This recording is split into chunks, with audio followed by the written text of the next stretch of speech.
Students, today we are going to discuss the important topic, that is the internal aid to the interpretation and the external aid to the interpretation.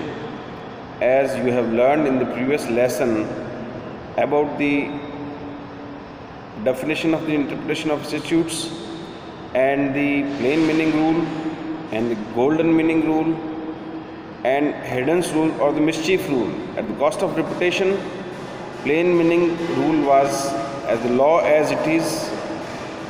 and golden meaning rule was that as and when the ambiguity or inconsistency occurs,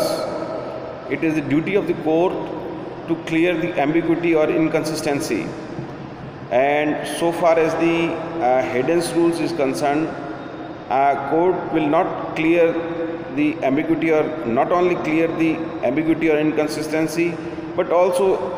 interpret the law or interpret the words.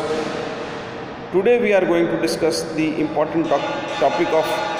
internal aid to the interpretation and external aid to the interpretation.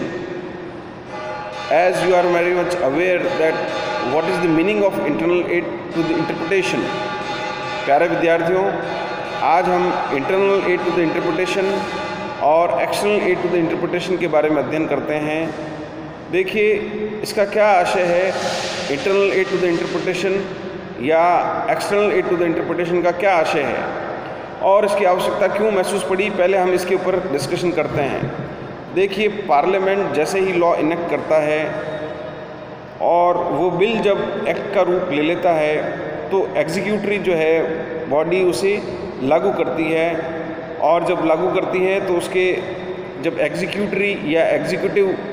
जो है उसे लागू करते हैं तो उसके अंदर परेशानी होती है। और जब कोई भी व्यक्ति उसे न्यायालय में चैलेंज करता है तो जो जजेस हैं उन जजेस के सामने जो है इस प्रकार की कठिनाई उत्पन्न होती है कि भाई वो जो पार्लियामेंट द्वारा इनेक्टेड लॉ है, उस law enacted by the parliament को किस प्रकार से इंटरप्रिटेशन करे, उसका निर्वचन किस प्रकार से करे,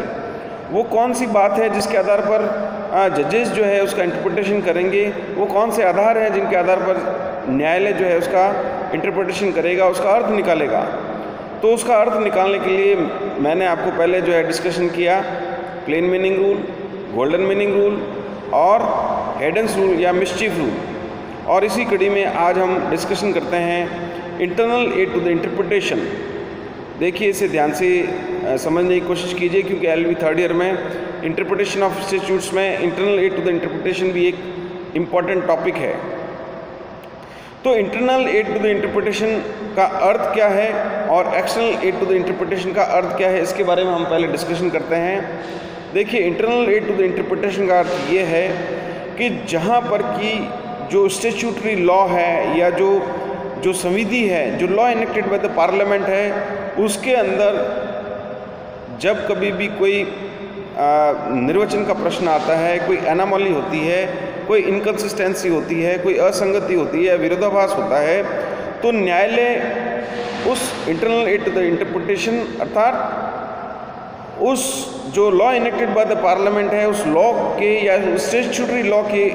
जो है अंदर देखने की कोशिश करता है, और ये देखता है कि अगर उसके अंदर कुछ न कुछ एम्बिग्यूटी है या इनकन्सिस्टेंसी है तो उस एम्बिग्यूटी या इनकन्सिस्टेंसी को वो दूर करने का प्रयास करता है। इसी प्रकार से external aid to the interpretation या इसे हिंदी में कहते हैं बाह्य सहायक उपकरण। तो external aid to the interpretation या बाह्य सहायक उपकरण किसे कहते हैं? देखिए बाह्य सहायक उपकरण या external aid to the interpretation सामान्य तौर पर जो है, जैसा कि मैंने बताया, internal aid to the interpretation में तो विद इन दी लॉ या जो law enacted by the parliament है उसके अंदर ही हमें उसका जो है हमें उसे ढूंढना होगा, हमें मतलब जजेस को ढूंढना होगा, क्योंकि देखिए these are the guiding principle for the जजेस ओनली, जो कि इंटरप्रिटेशन ऑफ द लॉ करते हैं। तो ये उनके लिए सहायक उपकरण है, internal aid to the interpretation और external aid to the interpretation. तो उसी कड़ी में external aid to the interpretation क्या होता है, जैसे देखिए लेजिस्लेटिव हिस्ट्री है, देखिए जैसे कि पार्लियामेंट्री हिस्ट्री है, या अन्य कोई ऐसी बात जो कि उस law enacted by the parliament के बाहर है, उस दरमियान जो है न्यायालय यह देखेगा कि भाई जो उसकी हिस्ट्री क्या थी, कि भाई वो जो है वो पारित किया गया था। बिफोर इंडिपेंडेंस जो है वो पारित किया गया था, और अगर बिफोर इंडिपेंडेंस उसके संबंध में क्या नियम थे, और इन सभी चीज़ों को जो है न्यायालय देखता है, उसे हम external aid to the interpretation कहते हैं। तो आज हम नट शेल में केवल उसके हेडिंग्स देखते हैं, internal aid to the interpretation क्या है। तो देखिए, internal aid to the interpretation, जैसा कि मैंने बताया at the cost of repetition वापस बताता हूँ कि internal aid to the interpretation में जो पार्लियामेंट है ने जो लॉ इनेक्ट किया है, उसी के अंदर जो है न्यायाधीश देखते हैं या उसका निर्वचन करने की कोशिश करते हैं। और उसी कड़ी में सबसे पहला जो है वो है statement of object and reason. देखिए, statement of object and reason क्या है। Statement of object and reason ये है कि भाई जो न्यायालय ने जो पार्लियामेंट ने जो कानून पारित किया है उसका उद्देश्य क्या है, और वो किस उद्देश्य से, किस पर्पस से जो है पारित किया गया, वो उस एक्ट के अंदर जो है शुरुआत में ही जो है वो statement of object and reason दिया जाता है। तो जहाँ पर कि कहीं एनामली या इनकन्सिस्टेंसी होती है तो न्यायालय उस statement of object and reason को भी देखता है। तो पहला मैंने आपको बताया statement of object and reason. Second one is the regarding the preamble, जिसे हम हिंदी में प्रस्तावना भी कहते हैं। तो सामान्य तौर पर जो है प्रस्तावना भी जो है वो कई बार जजेस जब internal aid to the interpretation होता है तो उसके अंदर जो है वो देखते हैं कि भाई अगर कोई एनामली या इनकन्सिस्टेंसी है तो उसको दूर करने का प्रयास करते हैं। Bhim Singh versus union of India का जो केस है 1981 सुप्रीम कोर्ट, इसमें भी सबसे पहले जो है वो सुप्रीम कोर्ट ने प्रीएम्बल की तरफ जो है वो देखा, और ये देखा कि अगर एनामली या इनकन्सिस्टेंसी है तो उस प्रीएम्बल को भी जो है वो चेक किया जाना चाहिए। इसी प्रकार से एक फेमस केस है, जैसा एक लीडिंग केस है रादर, जो कि हम प्रीवियस लेक्चर्स में भी इसके बारे में कई बार डिस्कशन करते हैं, Keshavananda Bharati versus state of Kerala, year 1973 supreme court. इस केस में सुप्रीम कोर्ट ने जो है सबसे पहले डॉक्ट्रिन ऑफ बेसिक स्ट्रक्चर के बारे में जो है का सिद्धांत प्रतिपादित किया, और उन्होंने जो है वो जो प्रीएम्बल है, जो भारतीय संविधान का जो प्रीएम्बल है, जो कि स्टार्टिंग होता है we the people of India sovereign socialist republic democratic, जो है सरकार का हम निर्माण करते हैं, भारत का निर्माण करते हैं। तो इस प्रकार से जो है केशवानंद भारती वाले केस में उन्होंने सुप्रीम कोर्ट ने जो है प्रीएम्बल को देखा और ये कंक्लूड किया